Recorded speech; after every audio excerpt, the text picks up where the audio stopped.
being able to see when something is the right fit and having the skill to not only recognize it, but then enact the right treatment is key. And the less we know, the easier it is to be convinced we're right. Hi, I'm Michael Max, and this is Qiological. A podcasting pal of mine says that when you begin a podcast, you got two things, your integrity and no audience. And really, when you think about it, starting an acupuncture practice, any business for that matter, you start with the same situation. You've got your integrity, which includes some kind of vision for what you want to share, and no audience. We start from nothing. It's kind of a Taoist thing when you think about it, right? Dao sheng yi, yi sheng er sheng san, san sheng wan wu. The Tao gives rise to the one, creates the two, that produces the three, that gives us the 10,000 things. In our modern world, we're constantly striving to get something. We do this in order to get that. We struggle, we strive, plan and plot, and then the world just shows up as it does. It's one of those chewy paradoxes that I find myself constantly tripping over. I find this showing up in my clinical work as well. I'm trying to, air quotes here, do something to help my patients, often without all the information that I really need. And sometimes that's because they don't tell me, but more often it's because I'm too busy thinking or planning to really listen. Spending a little more time with the nothing. Pausing for a moment to feel for the clarity before the mind settles in on the story that becomes the treatment plan. Spending a moment in that liminal space between knowing and not knowing. It's one of the most challenging parts of my day. We need to know to do our work. And it's helpful if we're also familiar with our own process of going from not knowing into knowing. In today's conversation, we get into knowing the levels of which herbs treat what condition, and perhaps become aware of the biases we carry concerning the upper, middle, and lower classes of herbs. I hope that you'll enjoy this conversation with Andrew Nugent-Head as much as I did. It really illuminates the deep sense of observation that comes from being attentive to the transformations of yin and yang and how that can help us to focus our treatment. These conversations come to you through the generous support of our sponsors and members. All the sponsors here provide helpful products or services that you'll find beneficial in your clinical work. Want to get better at treating concussions and other neurological conditions? Clayton Shoe has some innovative methods. Blue Poppy, your new one-stop shop, has speedy shipping options on everything that you need for your clinic. Later in the show, Jane offers you helpful suggestions on how to raise your rates, and Golden Flower, Chinese Herbs, shares a journey of healing that I think you'll recognize. Do be sure to visit the sponsors page on the Qiological website to take advantage of all the special offers our terrific sponsors have for listeners of the podcast. Picture this. Your clinic is buzzing with patients, and then you realize that you're down to your last box of needles. No need for panic, because Blue Poppy, your one-stop shop for all your acupuncture needs, they ship orders received before 3 p.m. on the same day. With a quick visit to Blue Poppy's website, you can order premium needles, herbal formulas, and that special Dr. Bob's oil that your patients love.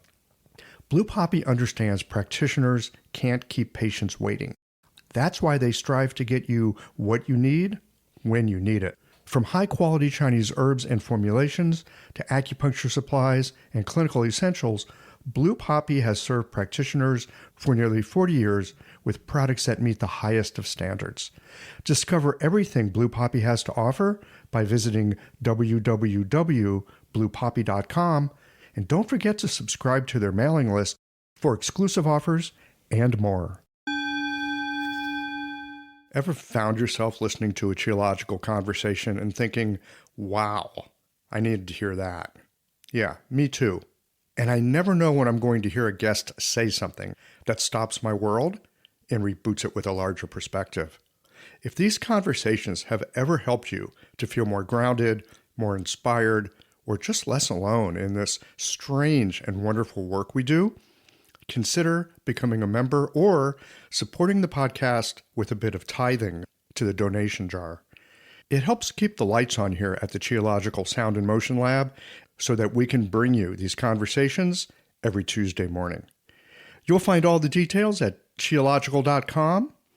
Thanks for listening and for being a part of this. Hey there, I'm Cameron Jafari, an acupuncturist from Los Angeles. So I started learning nanopuncture from Dr. Clayton Shu because I was facing these complex neurological conditions like stroke and MS in my clinic, and I just felt like I lacked a solid process to treat them. Brain-related issues always felt like a whole different animal, and I was looking for a clinical system that worked and could guide me through them. So after attending my first nanopuncture seminar, I was able to apply the process pretty quickly and with pretty amazing results. I remember the first stroke patient I saw afterwards was a guy who had had a stroke 2 years back and he couldn't talk at all. And after a few treatments, he started saying a few words.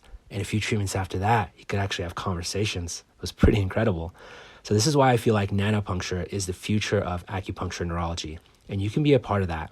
Their next seminar is on treating concussions and is being co-taught by both Dr. Shu and Dr. Ayla Wolf in New York City on April 26th and 27th. To learn more, visit nanopunctureseminars.com. Hey folks, welcome back to Qiological. I'm delighted to sit down with a guest who 10 years ago I sat down for over tea in Beijing, and now today we're sitting down over tea across the internet. I've got Andrew Nugent-Head with me. He and his wife have created the Association for Traditional Studies. He teaches medicine that he was exposed to over his long tenure in Taiwan and China. And in particular, he's had an opportunity to study with a number of the Lao Zhongyi, the old doctors. And so he has had the opportunity to drink from a number of different currents of medicine. There's a bunch of information over on his website that, well, you'll find the link to it over on the show notes page, along with other pertinent information from our conversation.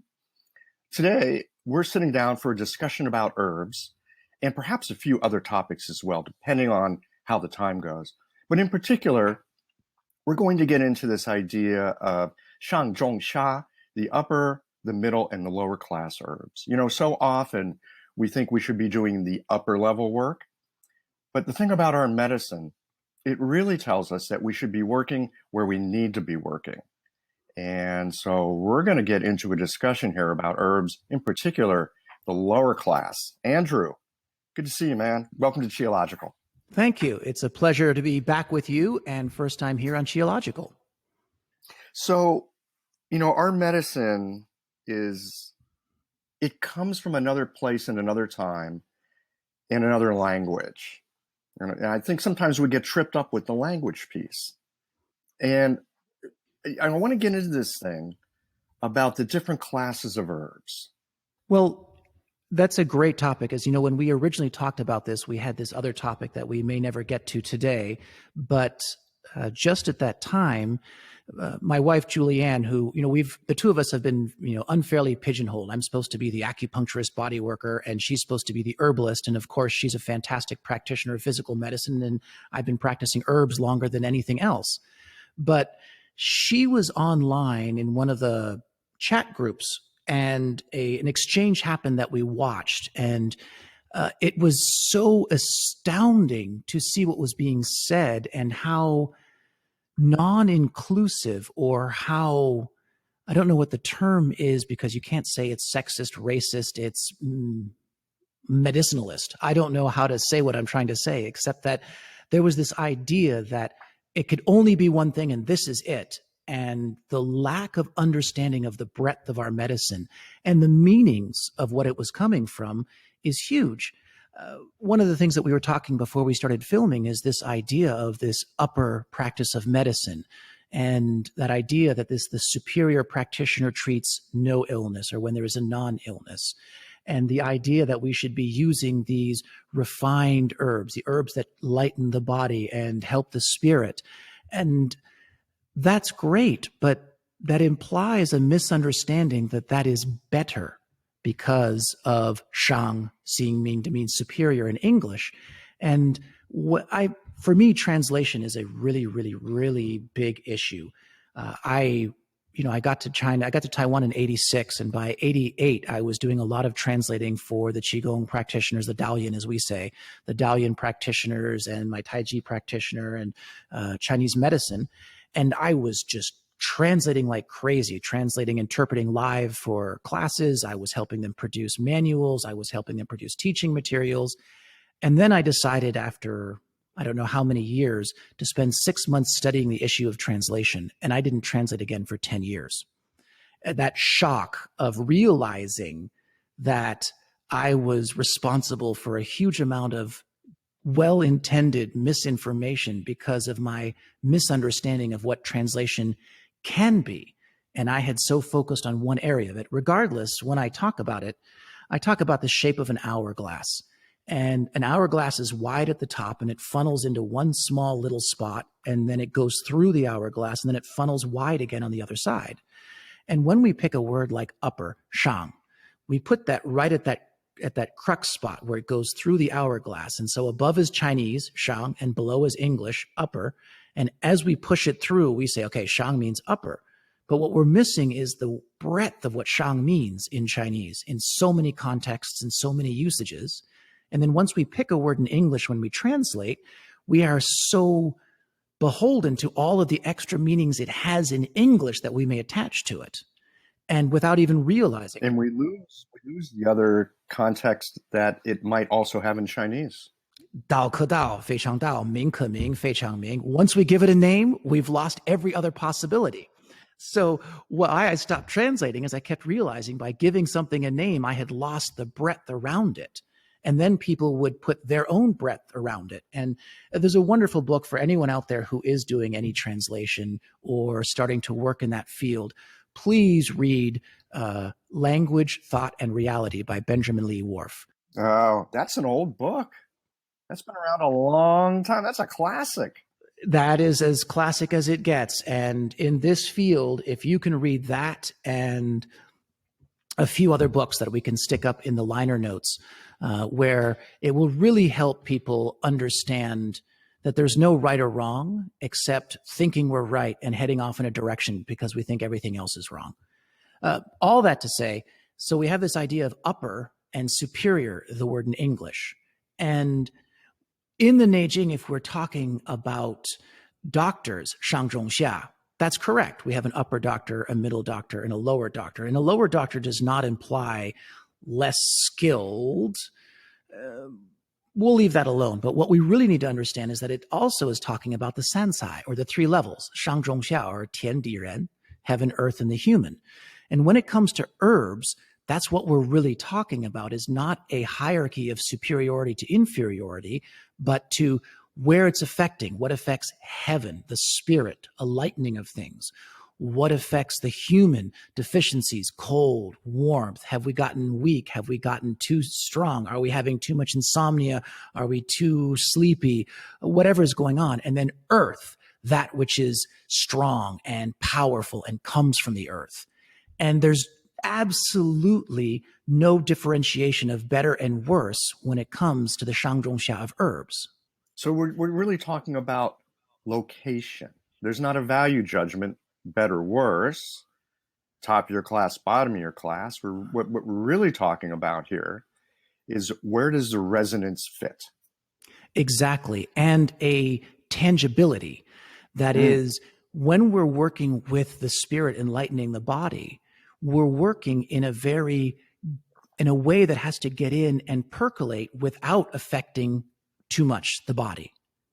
Otherwise, it would affect the body and not the spirit. And when we're treating an illness, we have to affect the body. And then if our herbs are too light, it doesn't actually treat the problem. And understanding that I always use the word level of intensity, but intensity in English again implies a superiority, inferiority. And to shake that with translation is very hard. But if we can just grasp that idea of upper, middle, lower is not better, and we shouldn't strive to use upper herbs. One of the great things, and I think that if people would have that context, but then if they would just read or listen to the translation of the Shanghanlin preface, but Zhang Zhongjing's preface it helps set the stage of helping erase a lot of the foolishness of we have as practitioners. It's on our website. It's available out there. You can find it in so many places. but it's still not given. It's the most important part of the whole Shanghan Lun. But with that, we can really grasp, I am fooling myself. I'm having desires. I am thinking something, and it's not true. It's like that hourglass. It's an incorrect translation of my own self. And with that, we need to look at it, because where it all got going was the comment led to a comment about using shigao, and the idea that shigao is somehow dangerous for us, or that ma huang is somehow dangerous, or fuzi is now the fire school, or whatever they're calling themselves in English, that these people are doing special or very strong medicine, and how we should be using these light herbs, or amounts are too strong, it really is a misunderstanding of medicine. Because what really got me going is I read this and I thought, you're kidding. I can go to my local supermarket and I can go to aisle 7, and my 8-year-old can buy extra strength Tylenol off the shelf, check out, go into the parking lot, and eat the entire box if he wanted to. Now, we're raising a smart 8-year-old, so he's not going to do that. But what people are missing is that's an over-counter of the medicine from aisle 7 that anyone can buy. And if you flip over the box and read, taking more than 4 in a 24-hour period can cause liver failure. We accept that. It's on our shelf. We trust absolutely anybody to walk into a supermarket and buy something of that level of strength and intensity. And yet people are scared of shigao, and they're making comments, oh, you shouldn't use this or you should do that. The idea that somehow Chinese medicine is so strong it will damage the yang of a child growing up, and yet we give them Tylenol, we give them aspirin, we give them NyQuil. The idea that ma huang is a very dangerous substance, it could give someone a stroke, and yet people are carrying epinephrine pens, which is 1,000 times stronger. And absolutely needed in the moment that it's needed. That's exactly it. And even more is pseudoephedrine is 100 times weaker than epinephrine. So you have ma huang in its raw form, Mormon tea. I mean, the Mormons will drink it. It's Brigham Young tea, it's Morgan tea. You have this herb, and then there's an extract for it, which many people don't realize is in. So they say, I'd never prescribe ma huang. So we have a Chinese medicine practitioner who would never use ma huang, and yet they have terrible allergies, and they're using allergy medicine that has ephedrine in it. So I don't want to use the word, I'm trying so hard to be nice. Julianne made a sticker, said I had to be nice. But is it in front of you right now? Are you looking at the sticker? I'm looking at the sticker. I have a sticker and it says behave. But the ignorance of people who are making comments about the herbs that are critical to this medicine should we choose to treat disease, and that those same substances are in products that they take and people can buy over the counter, and that there's substances that are life-saving, like an EpiPen, that you and I can stick an EpiPen in our thigh and go through the experience and not have a stroke, and yet people are concerned about using ma huang. Now, misuse of anything is a problem. Of course. Well, this reminds me of an older conversation in a way, right? And it's the conversation between like the Wenbing school and the Shanghan school in a way, right? Because the Wenbing folks, the Southerners, hey, we're more delicate, things like Fuzi Ma Huang. It's, we can't tolerate that stuff. We're more sensitive. Well, it's true to a degree, but what a lot of people, I always like to point out with the Wenbing school is you have the school, it's a little bit like the spleen school. So you've got Li Dongyuan in the spleen school. And if you look at people who say, oh, I'm a spleen school person, and then you look at their formulas, they don't look anything like Li Dongyuan's formulas. Li Dongyuan did not use a lot of fooling. He uses a lot of aromatic and light. When you look at his herbs, it doesn't match our current thinking of every person needs a junzitang. And with the Wenbing school, it's the same thing, where we miss that if we open up the Wenbing Tiaobian, many of the formulas are all Shanghan Lun formulas. In fact, very beginning, you've got Guizhi in there, you've got Baihu Tang in there. And so the Wenbing was not new formulas. It was, hey, this is a whole new set of illnesses, and here are formulas that will work in these circumstances. They came from the Shanghanlin, they came from the past, and here's some ones that we're adding because we need to clear some really toxic heat that he was not dealing with right now. But, the issue, of course, is that idea. And then the one being, once you got past those epidemics that were going on, so you get to the later Qing, and then you get to the Republic of China, all of a sudden those one being formulas become, yin qiao san and sang juyin and all of these gentle ideas, when that's not what the book is talking about. And today we have Shanghanlun scholars, Shanghanlun practitioners, and they're writing 9 grams of guizhi. And that's not what the Shanghanlun was talking about. I mean, it's 45 grams of guizhi and 45 grams of ma huang when you get into the real dosages. So in which case we have what we think it means and therefore are practicing, and what it really means. And that brings us right back to this upper, middle, and lower level of herbs, because in the end, there's 365 herbs in the Shandong Bancao. And that number is not because there only was. We have to realize that they were picking that because the shushu, or the love of math or calendar skills, was very big at the time. And so we have to think, what herbs did they not pick for the Shandong Bancao? I mean, there was a huge amount of herbs being used. They picked these. And what people miss is that the category of herbs that has the most is the lower category. It's 120, 120, 125. And so if we were to look at it without an idea of English superiority, inferiority, we would say, gosh, that category has more herbs than the others. It must be more important. Well, sort of like the Shanghanlun, right? What's the biggest chapter? It's the guizhi chapter. It is, and it helps sum up such a breadth of treatments. What's so fantastic about that whole huge line in the Taiyang chapter of all the uses of guizhi is that it's guizhi, but in the meantime, don't miss that the illness has progressed. Now you need to use Baihu. Now you use Baihu with Renshen. Here it is, but hey, here's Chaihu, and Chaihu shows up in the Taiyang chapter. That's where you have the huge run, not over in the Shaoyang chapter where everyone thinks they'll find it. And so that understanding of context, and those lower herbs are the context of treating illness and disease. And if we miss that, if we don't understand that that's also a medicine, that if we stretch our medicine so that if we had a football field and everybody is operating from the field goal to the 20-yard line, we just need to turn on the lights and say, from 20 to 50 is a whole other set of this field that no one's walking around in.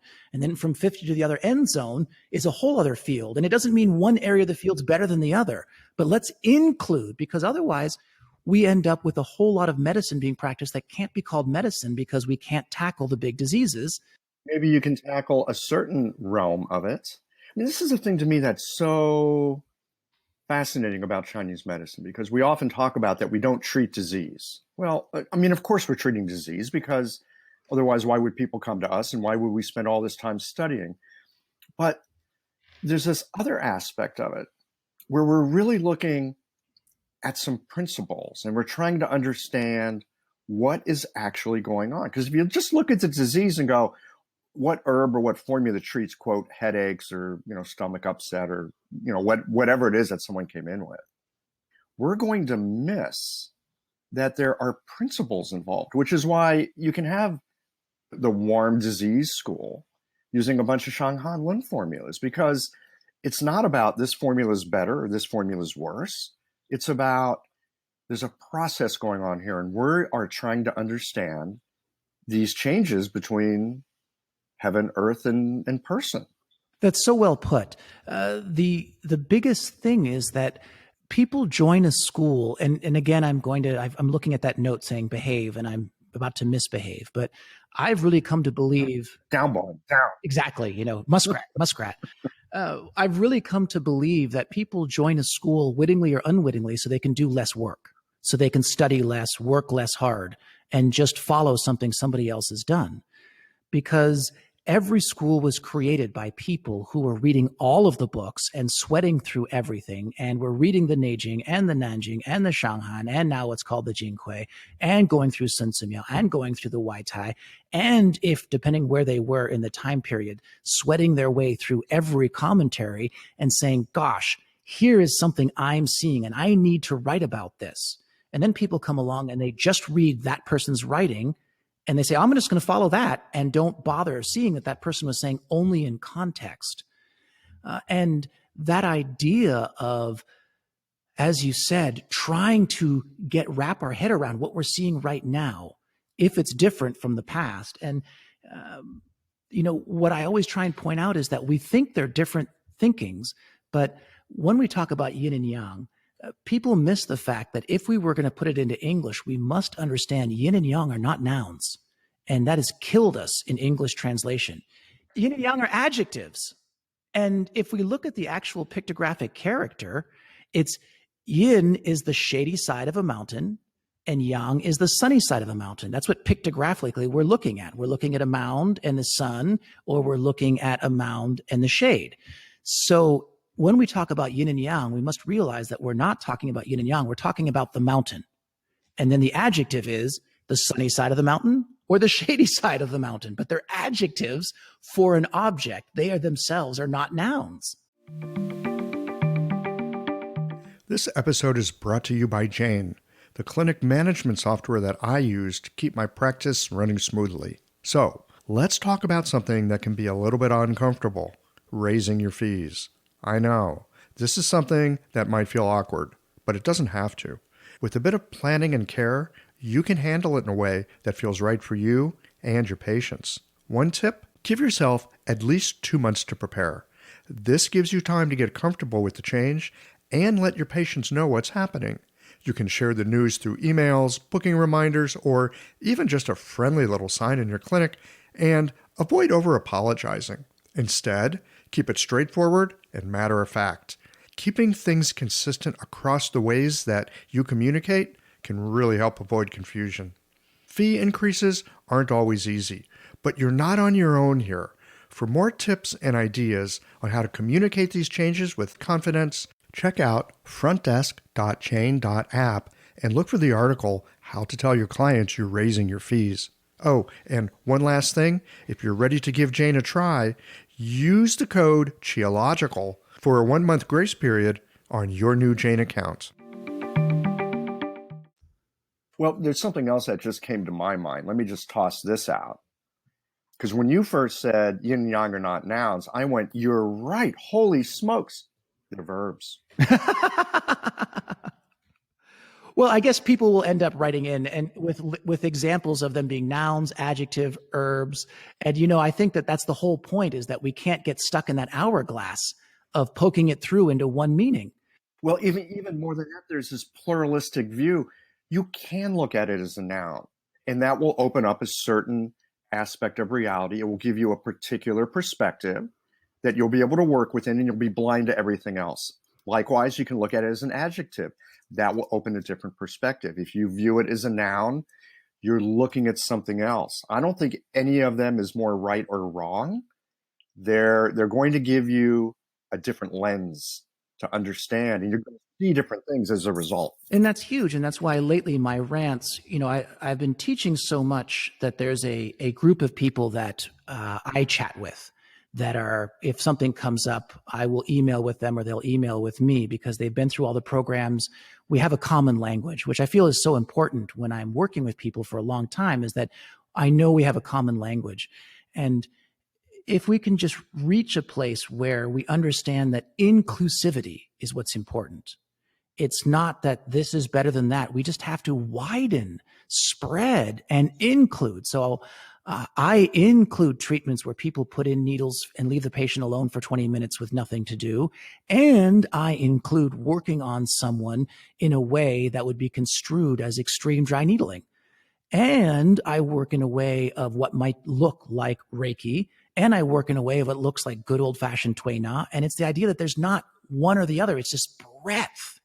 And being able to see when something is the right fit, and having the skill to not only recognize it, but then enact the right treatment is key. And the less we know, the easier it is to be convinced we're right. That can be such a big problem, is that we want to be more right than helpful. Yes. And, I was in China for 28 years and I never thought I was returning. And with the 3 children and the visa laws making it harder and harder, and the international schools reaching an incredible cost, where it was cheaper for us to move back to the States and for me to fly 10 trips a year to Beijing than it was for us to stay where we were living in the mountains and outside of Hangzhou. That idea of isolation, being over there and in it, was great. And we had no idea what was happening here. And then suddenly we're here and we think, okay, all right, Facebook, it's banned in China, and our internet's so bad that we couldn't use a VPN. So who knows? Now all of a sudden we have access to these chat groups, and people are saying, oh, my 1-year-old has pneumonia. What do you suggest? And everybody's pouring in all these suggestions and thinking, that's kind of crazy. You don't know what other symptoms they have. Or someone saying, oh, patient came in with this, the tongue and the pulse is this. And then there's 30 million suggestions come in for formulas without any breadth of slowing down. That there seems to be this idea that that's a linear line. Oh, this pulse is this illness. This is the herb for this. And when we're really wrestling in the clinic with patients who can die, who are dying, who have acute illness. And I was lucky. When I got to China, I was in Taiwan in 86 and I got to Beijing in 87. And it is important to know that in the 80s, most people were still drunk at 11 in the morning. Salaries were incredibly low. People were smoking in the hospitals, and the doctors were drunk before lunch. Lunch was at 10:30 in the morning. It's really hard for people to understand what it was like in those days. So restaurants opened at 10:30 in the morning for lunch, and most people had lined up at 10:40, and they were drunk. And so nobody would go to a hospital for anything serious unless they really had a connection and could guarantee that the doctor or the surgeon was going to be sober. And a lot of people now will say, oh, that's not true. I'm sorry, I was there. I was in the hospitals. I was shocked at what I was seeing in terms of the irresponsibility once you got out of the special clinic for the cadres and into the people's clinics. And when that's a reality and you have an illness, you find those last doctors who were born and educated prior to 1949, back when they were really dealing with life and death illnesses, who knew how to set bones, who knew how to deal with very serious life or death diseases, and formulas were written for the day or two, and that's it. And I was with them, and people were flocking to see them because they were scared to go to the hospital. And it's interesting, what has a front has a back, and what has a back has a front. And the Cultural Revolution just wiped the heck out of these old practitioners, so that when I got there, it was like being in a desert with a couple of palm trees in occasional places. But what people miss is when there's only one little oasis for 1,000 miles, everybody goes to that oasis.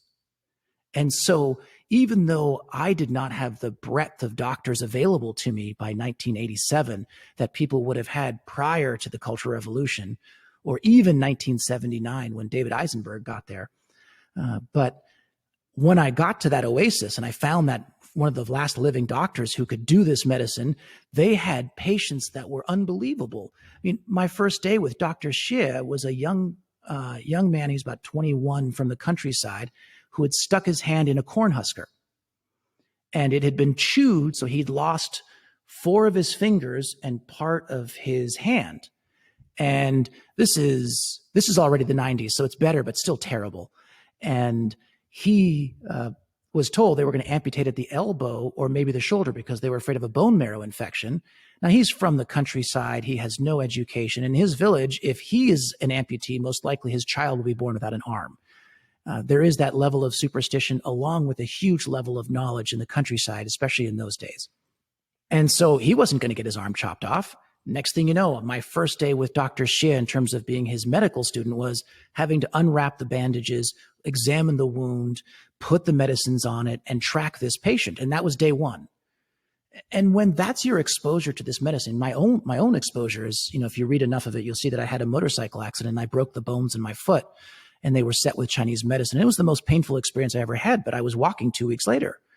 And that understanding that this medicine has an acuteness to it and a speed to it, and it's not polite or pretty. The best thing about having a person like the foreigner who's all excited to be your intern when you're an old doctor is you have someone who's happy to wipe the poop out of the old guy's pants. And, when you're cleaning bedpans for a doctor and you're helping set a coccyx by sticking your finger in someone's rectum before we understood gloves were a good idea way back when. It's really hard to get excited about upper herbs being like a superior medicine, when really the person had a broken coccyx and you had to slide your finger in there and set the coccyx with your finger on the inside and outside. And when that was my exposure, I had no idea that there was this againstness of a medicine being practiced to that level of strength. And it's been shocking to be told that what we do isn't Chinese medicine, or the martial arts I practice isn't real martial arts, not Chinese martial arts, because it looks different. And it's like, help. That's just widen your belief and accept me. I accept you. We all accept each other and realize there's a breadth here that all should be welcome. And no one should be told that's not right, especially when we don't have any experience in that realm. We don't see people who put their hand in a corn husker because they're not coming to us. I think any of us that are practicing here in the West, we're not going to see these things. Number one, we don't have any training. Number two, if someone came in with their hand mangled, we'd call 911, right? That's the thing we do. So we don't have any experience with that. I was recently talking with a fellow who I'll have on the show here in the near future, Eric Karshner, and he's been writing some really interesting stuff. Are you familiar with him? He's actually spent a lot of time in Beijing. Not yet. I'm looking forward to tracking him down. Yeah, there's an article I can share with you where he was talking about how Chinese medicine became the slow medicine. Because before, and he talked a lot about Republican era China, Chinese medicine is where you went if there was a problem, because guess what? Western medicine wasn't going to help you. And there were lots of Chinese docs in the Republican era that were treating epidemic issues. They were treating the kinds of things that you're talking about. The medicine that we practice, that really you've had some exposure, but most of us have not had exposure to working in that realm because the doctors aren't there these days.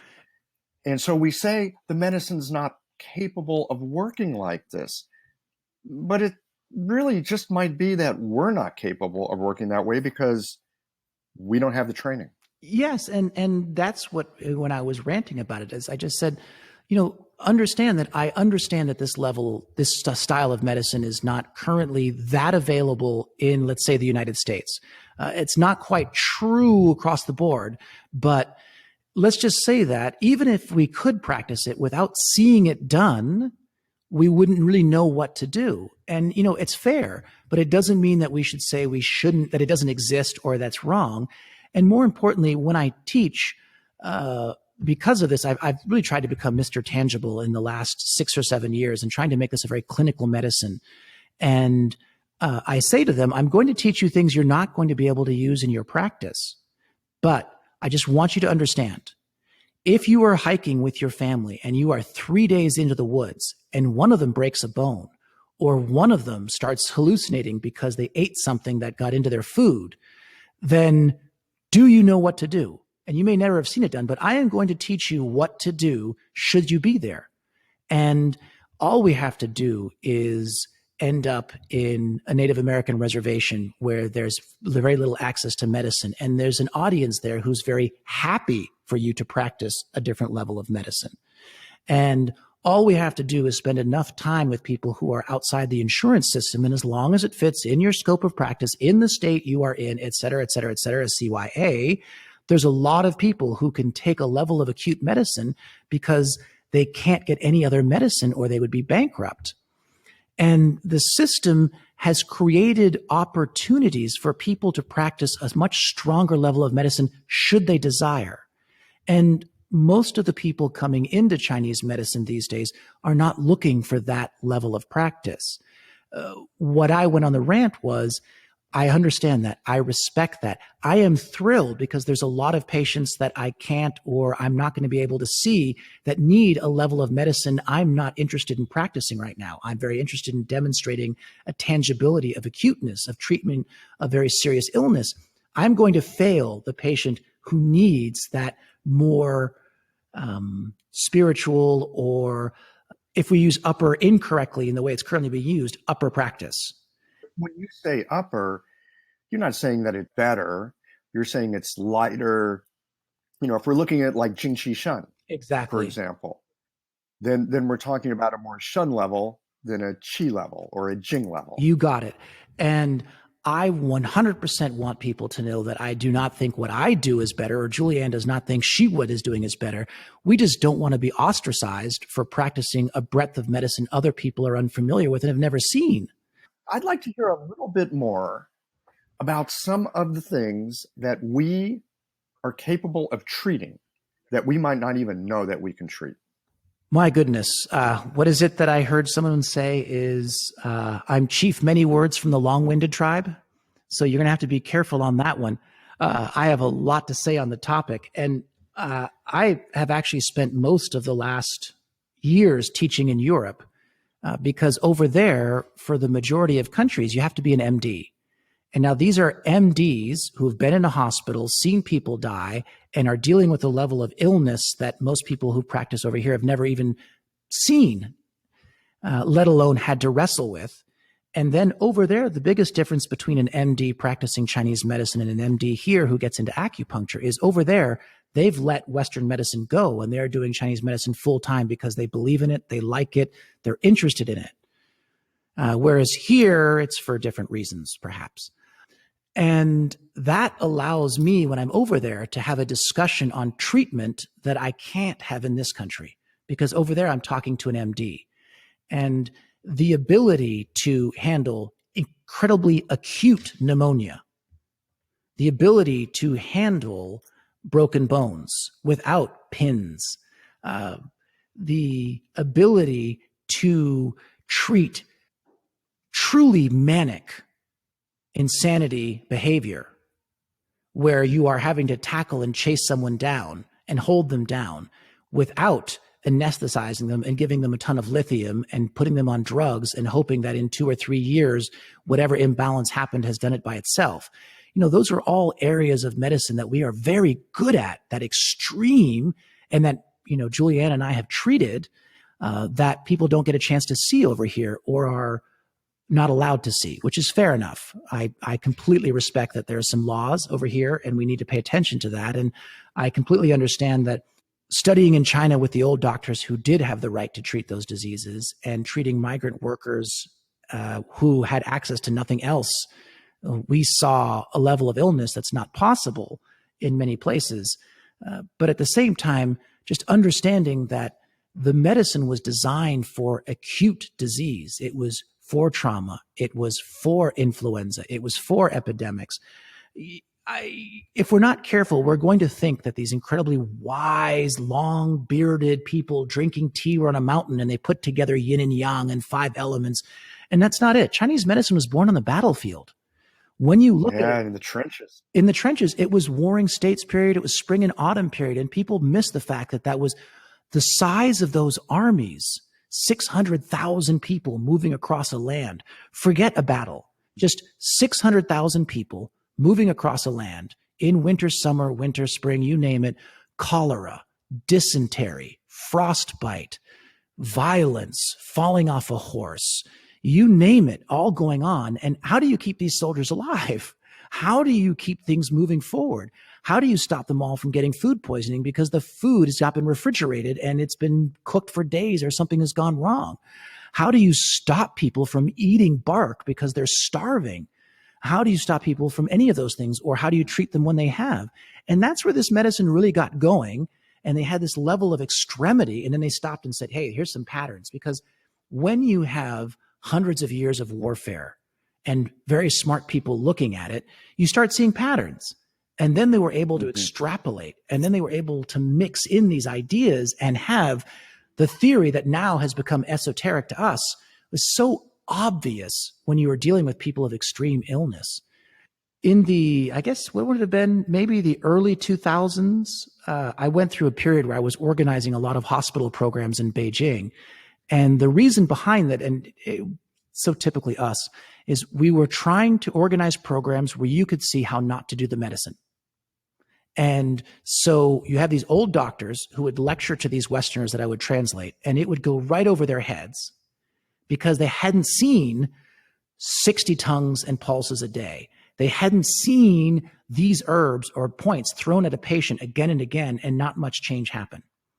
And so we ran these programs in the hospitals with the best doctors we could find, of course, but they were able to then have this exposure of, oh, when I'm in my clinic and I say, oh, the tongue looks a little dusky or the tongue is black, that's not what they're talking about. They're talking about nephritis when the tongue is pitch black or the fur on the tongue. That level of severity is what they were looking at in the old days. And they go, tongue black. You know, they weren't hedging and hawing about like a grayscale field. They were talking about something very serious. And, you know, that's why I like teaching in Europe, because all of the MDs there have seen all that. And they just didn't understand a way of understanding the body to understand the mechanism behind it. Imagine this. A patient walks into your clinic. They're carrying more than the pain in their body. There's a story there. A history woven with the stress of long days, the ache of things unsaid, and the quiet longing for something to shift. You listen, not just with your ears, but with your hands, your intuition, your heart. It's not just about needles or a formula. It's about connection. Understanding the threads that tie us together, mind, body, and spirit. That is where golden flower Chinese herbs comes in. Rooted in tradition and crafted with care, their formulas are more than herbs. They're a bridge between ancient wisdom and modern practice. Every bottle, a quiet partner in your work, helping you to meet your patients where they are. Because healing isn't just about treating symptoms. It's about creating trust, cultivating belonging, and helping someone feel truly seen. Golden Flower Chinese Herbs, your partner in practice and connection, where tradition meets care. One of the things that we face in our modern world is the coming end of the antibiotic era. And I've heard teachers that I've had say, you know, it's up to us, and especially you younger folks, to really learn our medicine and learn it well, because there's going to come a day when people have acute pneumonia and the antibiotics aren't going to help them. So, and I think anyone who's paying attention knows that we're sort of teetering on an edge here. And really, when that particular system of medicine no longer helps, we're going to be in a difficult spot. So talk to us a little bit about something as simple, seemingly simple, as treating an acute pneumonia.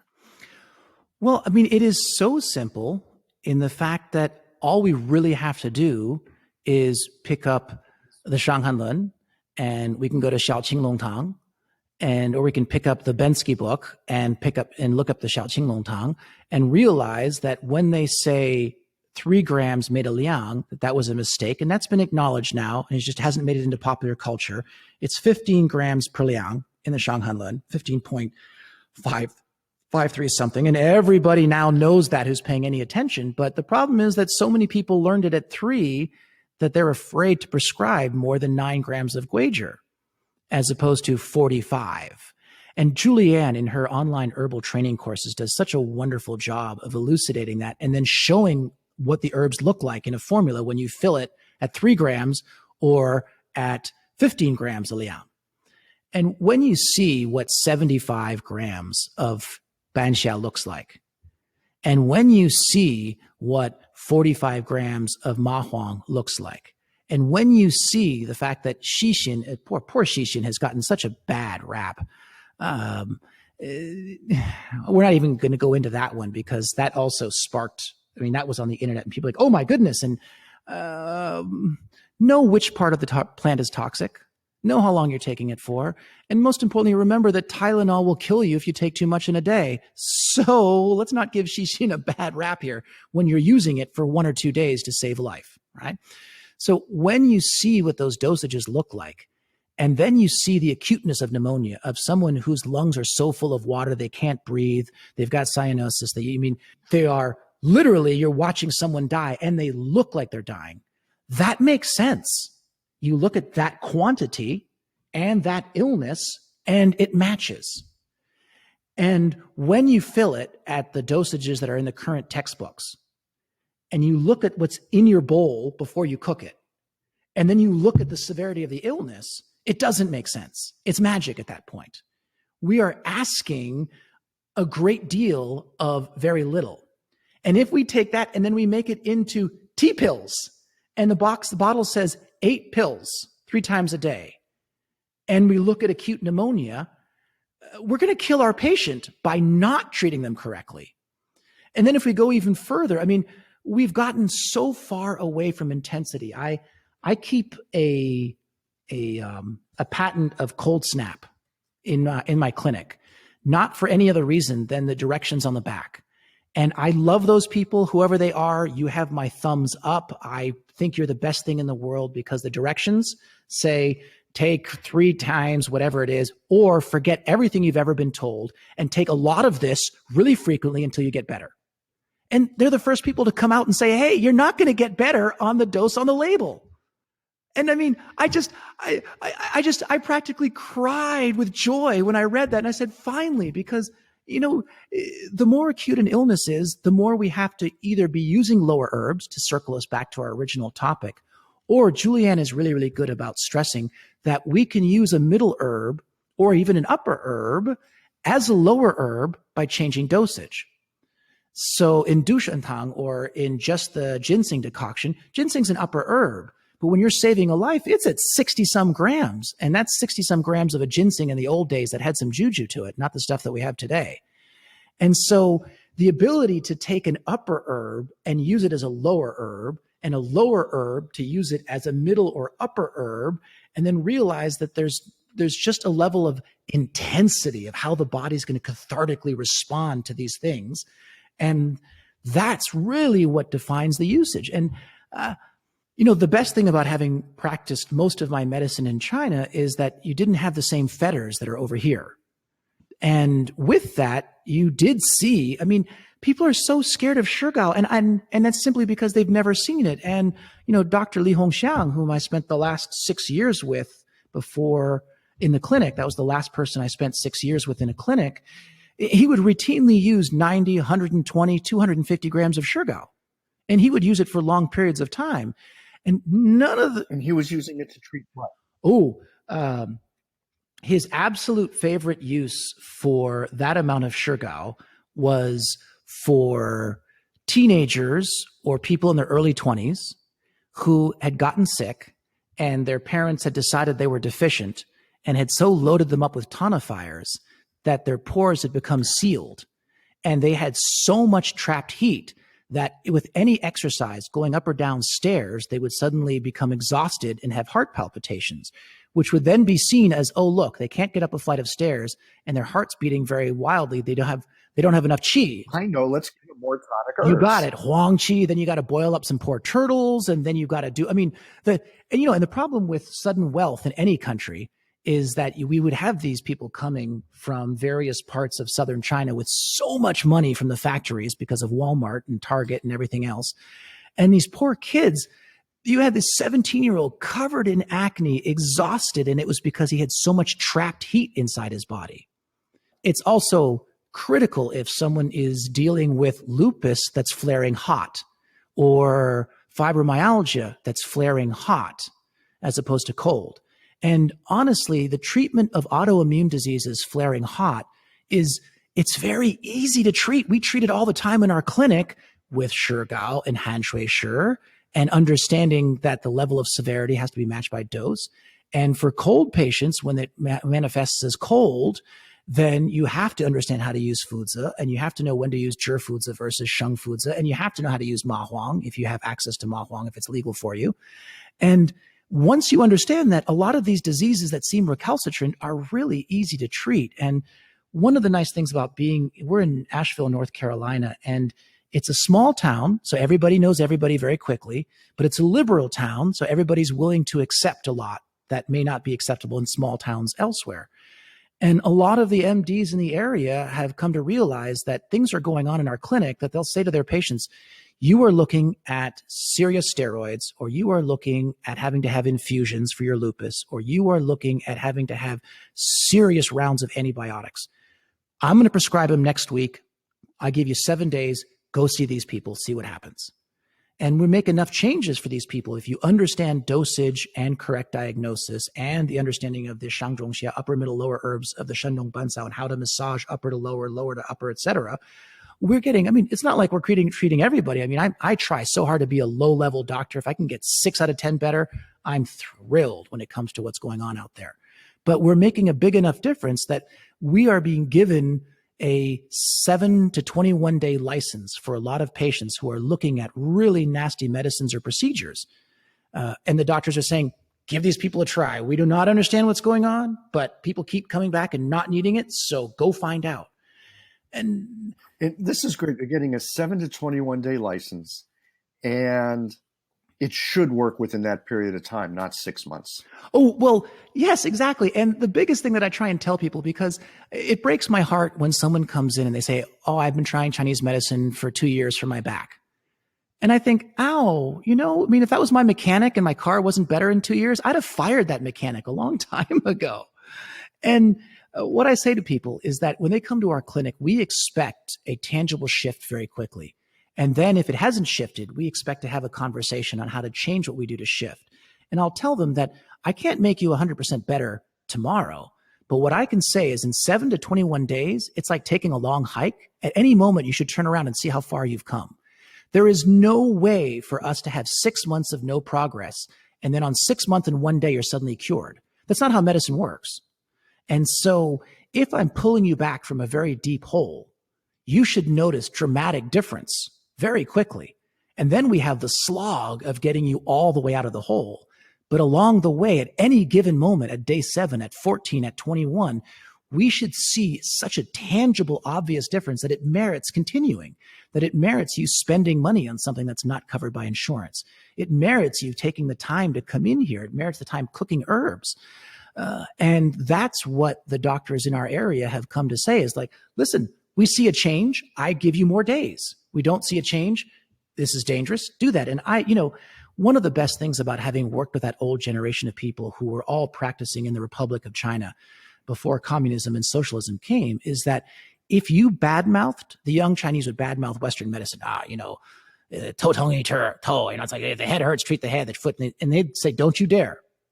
Western medicine doctors used to be great. And all of the old doctors I met, and I studied with just a few, but I met pretty much every last surviving famous doctor in the 80s and 90s. And all of them had tremendous respect for the old Western medicine doctors when they were kids, because these are people who could diagnose by palpation, by listening, by looking. They were making formulations for you. And they said, don't you blame Western medicine. Western medicine is just like Chinese medicine. It's changed. What the old people were doing is fantastic. What they're doing now, looking at paper and not even looking up at you, that's wrong. And that freedom of being like, oh, wait a minute, Western medicine is great. Chinese medicine is great. It's just, do you happen to have a great practitioner in front of you or not?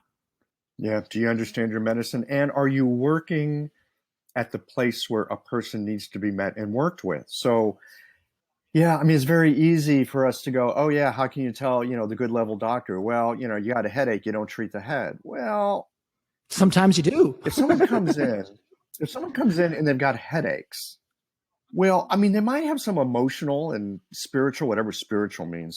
That's such a slippery slope. I don't even know where to go with it. But if someone has emotional issues, okay, fine. That's a piece of the problem. But if they came in because their knees hurt, how about we get the knees feeling better? Amen, brother. It is so tough when I'm told that someone has seen someone and they said, well, my practitioner told me my pulses are better. I was like, well, how do you feel? I feel the same. Well, then your pulses weren't better. The pulses, when the books talk about pulses better and the patient doesn't feel any different, 24 hours later, the patient feels different. There's no the pulses feel better and 6 months later you get better. That's not how this medicine ever worked. All of the old books are talking about acute medicine and shifts that happen quickly. I've already translated in a video lecture, 239 lines of the Shanghan Lun, where I go through line by line, character by character, explaining absolutely everything of the original. And then I also translate Cheng Wuji's, Chen Shanwu's original commentary, the first person to comment on the Shanghan Lun in the Yuan dynasty. And then I'll bring in some of Cheng Wuji, who was one of that Republican era doctors, who really was a tremendous Shanghan Lun scholar. And every single character I translate with an eye towards clinical application. And when you read it that way and you see that, you realize that they were talking about very fast shifts. They were talking about, you do this and then something changes. And when we grasp that and we match those lines where the line is the patient has the exact same pulse in 3 places. 1, they're getting better. 1, they're going to die. And 1, we have to change the formula because something went wrong. It's the same pulse. And so people who think, oh, you can diagnose by pulse. Well, does that mean we don't read the Shanghan Lun anymore? Because the Shanghan Lun has the same pulse and the person's dying, the person's living, and the person got messed up by a doctor. And we need to understand that everything is within its breadth of context. Like you said, we have to see it at the level of where they are. And the biggest issue, and I understand it's hard, but one of the things that I talk about in the early lectures of the acupuncture programs I teach is that we wouldn't expect a professional athlete or a professional musician to do well on the pitch or in a concert hall if they weren't practicing on their own. If the only time they touched a ball... Relentlessly practicing. And especially practicing the stuff they don't know so well. Not the stuff they love. They're not practicing the stuff they love. They don't practice the stuff that makes them feel good. They don't practice the stuff that's like, well, I like this piece, I don't like that piece. They practice the stuff that's difficult that they don't know. That's exactly it. And, most practitioners today, they don't actually, the only time they practice medicine is with a patient in front of them, but they aren't spending time with the books. They aren't finding that suffer time of training. And, I get it. It's a professional athlete plays a few times a week and we have to treat patients every day. I have 3 children. I travel all over the world teaching. I 100% know how hard it is to carve time. But I also know that if I expect to practice at a certain level of medicine, I have to be willing to give up a certain amount of my gongfu or my spare time to get to that place. And I think it's fantastic that people aren't going to work as hard as I am. And I know that there's people who are working much harder than I am.